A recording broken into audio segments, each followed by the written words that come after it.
Yeah, man, it was terrible. I knew I was madly in love with my wife. The minute I saw her, it was kind of love at first sight. But getting to the altar was so tough. At 13, Jeff Bridges wrote 3 words on his bedroom door that would haunt him for decades. While the world saw a Hollywood legend, Jeff was hiding a terrible secret. He had panic attacks before scenes. He hid in garages to avoid his father. Even at 75, his heart rate hits 148 during filming, which was higher than during cancer treatment. Recently, he finally broke his silence at a major awards ceremony. What he revealed stunned everyone. The confession explains why he almost quit acting multiple times and why fame never felt right. Jeffrey Leon Bridges was born on December 4, 1949. His parents were actors, so instead of soft lullabies and baby blankets, Jeff's early days were surrounded by movie lights and set noise. When he was just 6 months old, his parents brought him to a film set. The movie was called The Company She Keeps, and it came out in January 1951. The director needed a real crying baby for one scene. So, Jane Greer gave baby Jeff a tiny pinch, and he cried right on cue. The scene was perfect. On the studio record, his name wasn't even listed. He was just called Crying Baby. Later in life, Jeff joked that his first paycheck probably went straight to diapers and baby milk. But without knowing it, his Hollywood journey had already begun before he could say his first word. As he grew older, Jeff's dad, Lloyd Bridges, had mixed feelings about show business. He was famous, especially after a film called High Noon, but he didn't fully trust Hollywood. Around 1957 or 1958, he sat Jeff and his older brother Beau down and told them something surprising. He said most actors made less than $5,000 a year. He even had printed numbers to prove it. So he told them to focus on school. No acting jobs unless their grades were higher than a B+. He even suggested they think about becoming engineers instead of actors. That rule stayed in the house for years, and it made Jeff think twice about fame. It planted a quiet fear that maybe acting wasn't stable enough. When Jeff was 13, something changed. He didn't want to be known just as Lloyd's son. So in 1963, he took a marker and wrote, "Not an actor," on his bedroom door. He started painting at Brentwood Art Center and made his first $35 by selling a canvas on August 9, 1964. He also started a surf rock band called The Nozzles and played at small fairs in Santa Monica. His older brother Beau was learning acting scripts, but Jeff was learning guitar chords and brush strokes. His high school art trophies from 1966 still sit in his studio today. For Jeff, this wasn't just a phase, it was a message. He didn't want to follow a path just because it was easy. He wanted to find something real, on his own. But the 1960s in Los Angeles weren't just about art and music. There were parties and drugs. By age 16, Jeff was smoking marijuana before math class. In the summer of 1967, he was trying LSD at jam sessions up in Topanga Canyon. One night, on September 3rd, police stopped him. They found a roach in his Volkswagen Beetle. He was a minor, so they called his dad instead of arresting him, but it scared the family. Dorothy Bridges, his mother, made him start weekly counseling. Lloyd personally drove him to 2 rehab meetings that October in Malibu. Jeff later said it felt like he was about to miss the off-ramp in life. It was the first big wake-up call. Lectures weren't working, so Lloyd tried something different. One morning in early 1968, over breakfast, he said something clever. He told Jeff that acting could be a way to do everything. Fly jets, play music, paint, without needing to join the military or a band. Just one job, endless lives. That idea stuck with Jeff. It made acting sound like freedom, not a trap.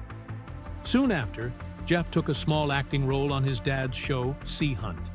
He partly did it just to buy a new Stratocaster guitar. Lloyd's quiet trick had worked. Jeff was in, but the promise of acting as freedom stuck with him for life.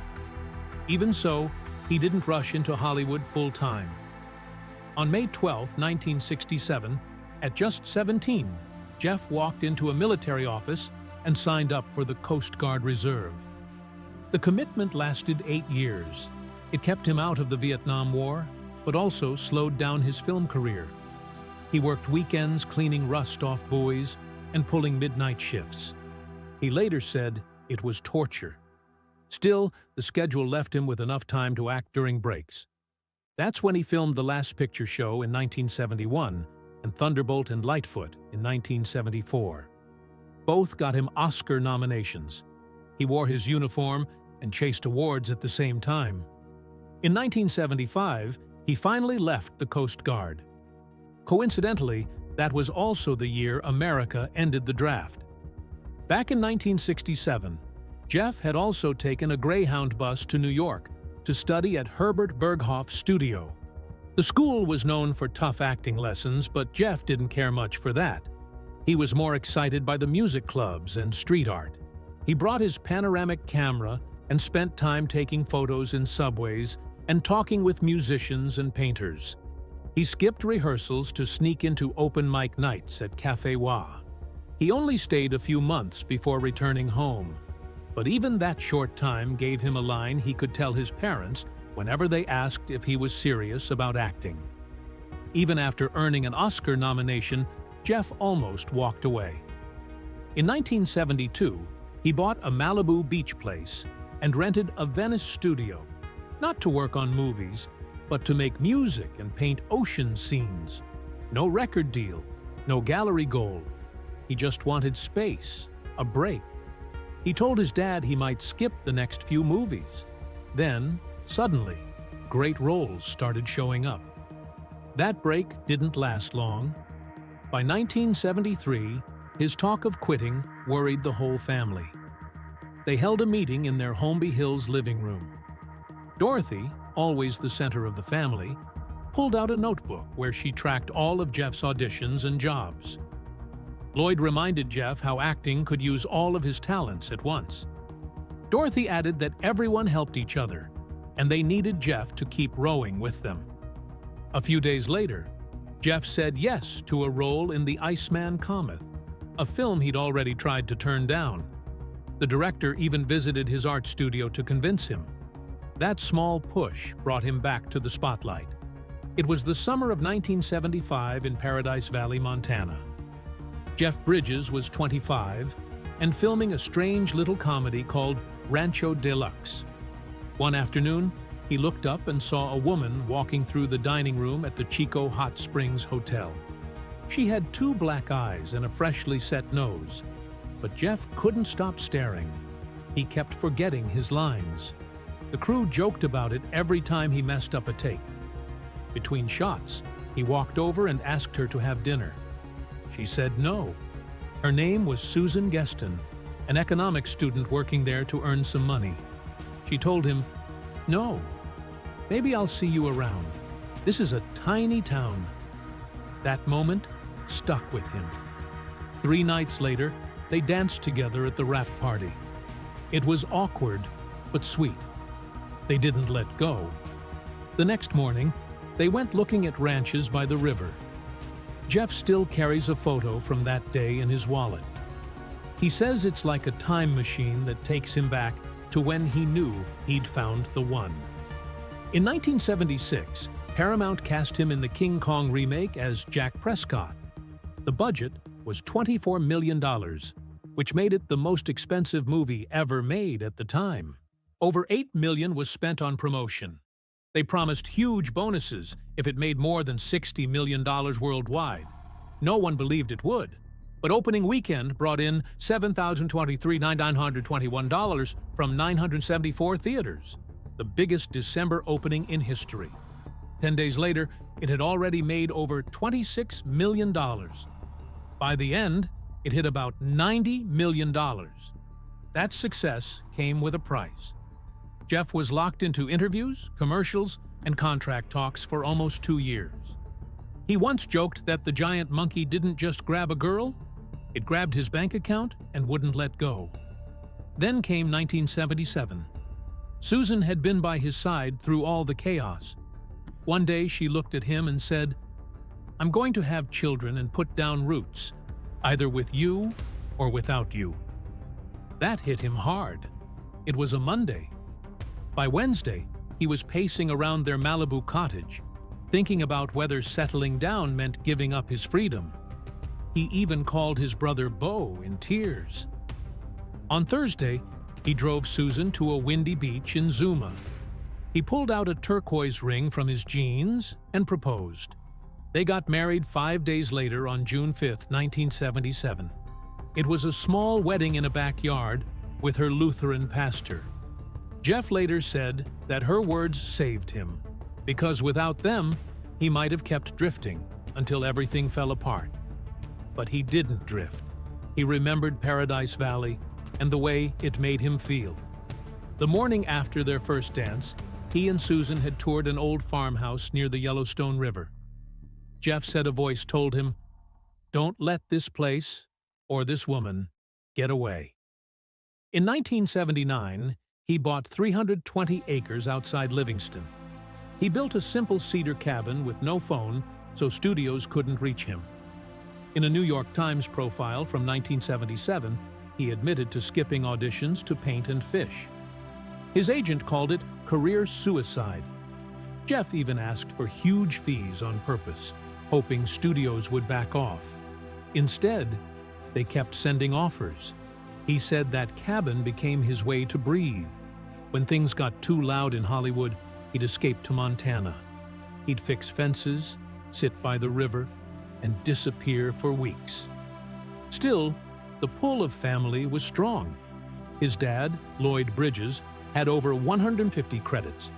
He once told a reporter he never pressured his sons, but when Jeff started turning down big roles, he called it a waste of talent. That hurt. Jeff said it burned because his dad had always supported him. Trade magazines like Variety said Jeff was right on the edge of stardom if he'd just commit. So Jeff made a deal with himself. He'd take serious roles, but only if he could go back to Montana in between. One of those roles was Cutter's Way in 1981. He said it let him prove to his dad that he cared about acting, just not more than peace. Then came Tron in 1981. He was 31, standing in front of something he didn't understand. The movie only used digital effects for 15 to 20 minutes, but it felt like the future had arrived. Even Disney's animators didn't want to touch it. They were scared computers would take their jobs. The Academy refused to nominate it for visual effects because they said using computers was cheating. Jeff was nervous. During rehearsals, he even asked the director if computers could replace actors too. What you see in the movie, his tight, worried face, that wasn't acting. He was really scared. He later joked that Tron made him look over his shoulder every time he saw a computer screen. In 1984, things got deeper. For Starman, he had to play an alien learning to move like a human. He erased all his habits. No leaning, no slouching, no blinking without meaning to. He studied a dancer to get the movements right and spent 115 days slowly becoming more human on screen. Critics loved it. He got an Oscar nomination. But afterward, he didn't feel like himself. He booked therapy just to remember who he was. He went every week in Santa Monica for almost a year, trying to find the real Jeff again. In 1985, he shot Jagged Edge with Glenn Close. The film was steamy, and everyone was talking about the beach house scene. The tabloids ran the pictures. Susan wasn't thrilled. After 10 years of seeing Jeff flirt on set, this one crossed a line. She told him, "One more part like that, and I'm done." Friends said dinners got tense. People made jokes she didn't find funny. Jeff later said that movie almost broke the peace at home. It wasn't just movies testing their marriage. While filming Against All Odds in 1983 and 1984, Jeff was often alone on set in Mexico. Reporters started comparing him to Paul Newman and Robert Redford. The pressure got to him. In 2011, he finally admitted he was drinking heavily during that time. Tequila, pot, late nights. One magazine writer even saw him vomit during an interview. Jeff said it was the moment when drinking stopped being fun. It started controlling his schedule. Then came The Fabulous Baker Boys. The movie was cast in early 1988. Jeff asked for time to learn jazz piano, hoping he could switch to live music if it all fell apart. He woke up at 5 a.m. for lessons. He copied Bill Evans. He even practiced miming to soundtracks. He worked hard. But on October 13, 1989, the movie came out and blew up. 2 Oscar nominations. Great reviews. Everyone loved it. Instead of giving him an exit, the film locked him even deeper into the Hollywood world.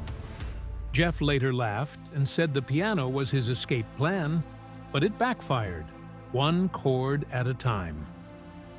In the summer of 1990, Jeff Bridges found himself standing across from Robin Williams on the set of The Fisher King. Robin was on fire, improvising take after take, sometimes 20 in a row. Jeff never knew what was coming next. One night in the middle of the Bowery, Robin launched into a wild 3-minute rant about medieval knights. Jeff froze. He couldn't find his cue. At 2:15 in the morning, he walked off set, found a payphone, and called his wife, Susan. He told her he felt so shaken he might need therapy. Studio records later showed the insurance paid for one emergency session on July 27, 1990. In 60 years of acting, it was the only time Jeff ever charged therapy to a film. 8 years later, on March 6, 1998, The Big Lebowski hit theaters. It didn't make much money, not at first. But by 2002, midnight showings were packed. Fans shouted lines back at the screen. Jeff thought it was funny. Then things got weird. On April 20th, 2005, a parody religion called Dudism was born. Within 10 years, it had over 600,000 self-declared priests. At an event in LA in 2007, people lined up asking Jeff to bless their white Russians. He later admitted the whole thing freaked him out. He said it was flattering, but some people acted like he actually lived in that bathrobe. After 2008, he stopped going to Lebowski Fest. He said strangers even tried to follow him into restrooms. They wanted wisdom. When the DVD came out in 1999, his daughters weren't impressed. Isabel was 18, Jessica was 16, Haley was 14. Suddenly, their friends had the Dude Abides stickers all over their lockers. At dinner on May 21, 1999, they gave Jeff a handwritten list. The title read, "Why It's Weird You're Famous." They told him kids at school teased them about his swearing. They begged him to get a regular desk job like other dads. Jeff kept that note. Years later, in a 2014 interview, he showed it proudly. He said his toughest critics were always at home. In 2000, he tried something new. He helped produce The Contender, a political drama. He wanted more control over his own projects. But things didn't go as planned. DreamWorks bought the film and recut it. Gary Oldman and his producing partner were furious. They claimed the new version pushed a Democrat message. Headlines followed. The budget was $20 million. It only made $17.9 million. Jeff played the president, but spent most of the time dodging political fire.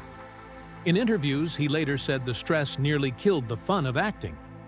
He learned that producing a film about politics can burn you out fast. In 2009, Jeff almost passed on the role that would win him an Oscar. Crazy Heart told the story of a broken-down country singer named Bad Blake. Jeff said no at first. He was tired of playing damaged men. Director Scott Cooper begged him for weeks. Jeff only said yes after T-Bone Burnett joined the project. He agreed to do it. but only if he could sing his own songs. The film cost $7 million to make and brought in $39.5 million. It won 40 major awards. Jeff said just thinking about it gives him chills. That near miss still haunted him. One reluctant yes changed everything. At the 2010 Oscars, when he finally held that golden statue, something broke through. He thanked his late parents. His voice cracked. He called acting a groovy profession. The words didn't sound like a rehearsed speech. They felt real. Backstage, he joked that winning wouldn't erase the dude. Deep down, he knew it was true. To most people, that moment looked like joy, but for those who knew him, it sounded like relief. After 40 years, he was finally at peace with it all. Later that same year, the Coen brothers offered him the lead in True Grit. They wanted him to play Rooster Cogburn. Jeff said no. Not once, but 3 times. He couldn't stop thinking about John Wayne. The role scared him. The Coens promised they weren't remaking the 1969 film. They were filming the book. That convinced him. After filming, he admitted something that surprised everyone. He said turning them down had been one of the biggest mistakes of his life. The film earned 10 Oscar nominations. Critics loved his darker version of Rooster. It proved that even legends can doubt themselves. But sometimes, facing a shadow leads to something unforgettable. In 1994, Jeff had a dream. He wanted to make a movie called The Giver, and he wanted his dad, Lloyd Bridges, to play the lead. That's why he bought the rights that year, but studios didn't believe in him. They said teenagers wouldn't want to watch a film where the main character was a 60-year-old man. Jeff didn't give up. By the time Harvey Weinstein finally agreed to fund it in 2013, Jeff himself had aged into the role meant for his father. He smiled and said waiting gave him the right number of wrinkles. After 7,319 days, The Giver was released on August 15, 2014. The movie earned $12.3 million in its opening weekend. It wasn't a blockbuster, but for Jeff, it was both an ending and a new beginning. He had rewritten that script 18 times. He had worked with 4 different directors, and finally, it was done. But his life wasn't just about film. Back in 1983, when he was only 34, Jeff started something very different, a nonprofit called End Hunger Network. While people saw him as a movie star, he quietly worked to fight child hunger. In 2010, he stood at the National Press Club and said nearly 17 million kids in the U.S. were going to bed hungry. He called this work penance, forever complaining about Hollywood problems while children had no food. Over 40 years, his group helped push 5 major nutrition bills.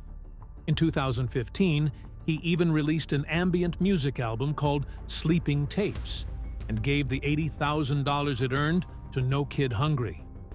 Even during movie promotions like True Grit, he'd stay behind to meet lawmakers and talk about summer meal programs. He once joked his Oscar made a lousy soup spoon, but Jeff's quiet fight for others wouldn't prepare him for what hit in October 2020. That month, at age 70, he posted a single tweet. He had been diagnosed with follicular non-Hodgkin lymphoma, a type of blood cancer. The tumor in his abdomen was 9 by 12 inches. He'd been losing weight and feeling exhausted for months, but he thought it was just stress from the pandemic. He started chemo right away, 6 rounds, mixed with antibody therapy. He also meditated every day to stay calm. After 11 months, the tumor shrank to just 2 centimeters. In August 2021, his doctor said it was the size of a marble.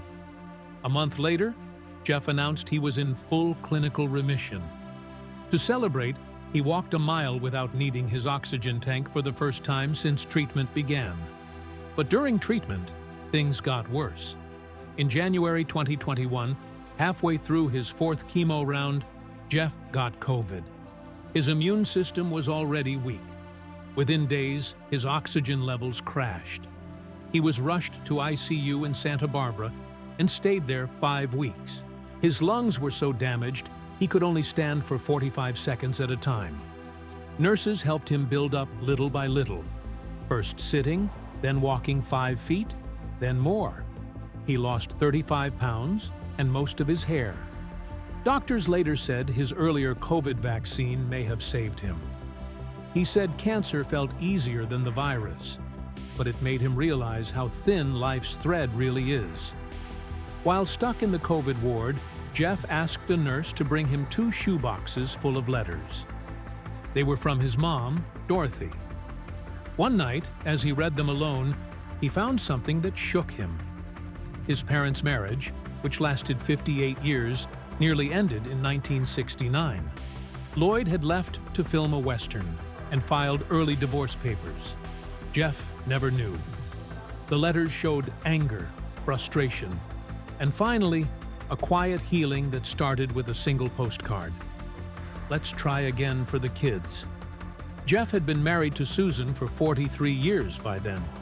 He always thought his parents had a perfect love. Now he saw the truth.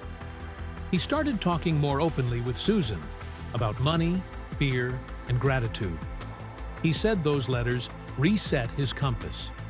But even healing comes with a cost.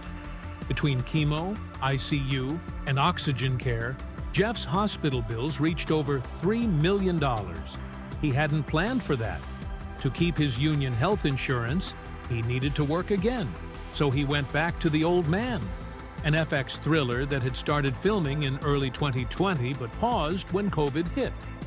Then it paused again after his cancer diagnosis, costing the studio around $1.5 million. When filming resumed in October 2021, Jeff still needed an oxygen concentrator. He could only shoot scenes for 45 seconds at a time before needing rest. Ironically, the set he once feared became the very thing that helped pay for his recovery. The Old Man finally premiered on June 16, 2022. Critics praised his tired, real performance. It wasn't acting, it was surviving. Then came April 29, 2024. Jeff stood on stage at Alice Tully Hall in a tuxedo to accept the 49th Chaplin Award. But instead of giving a usual speech, he stunned everyone. He said, "I never actually wanted to become an actor." People froze. He shared how, as a teenager, he would have panic attacks when his dad asked him to rehearse. Once, he even hid in the garage for 2 hours, hoping his dad would forget the scene. He read from his old journal. Acting feels like wearing someone else's skin, itchy and wrong. For 6 full seconds, the room was silent. Then came applause. Long, loud applause. Even now, as he approaches 75, the fear hasn't left him. In March 2025, while filming Tron, Ares, his heart rate hit 148 beats per minute. That's higher than what it reached during chemo. He wakes up at 4 a.m. on shoot days thinking he'll forget how to act. He told reporters, "The fear's louder than the tumors ever were." And he meant it.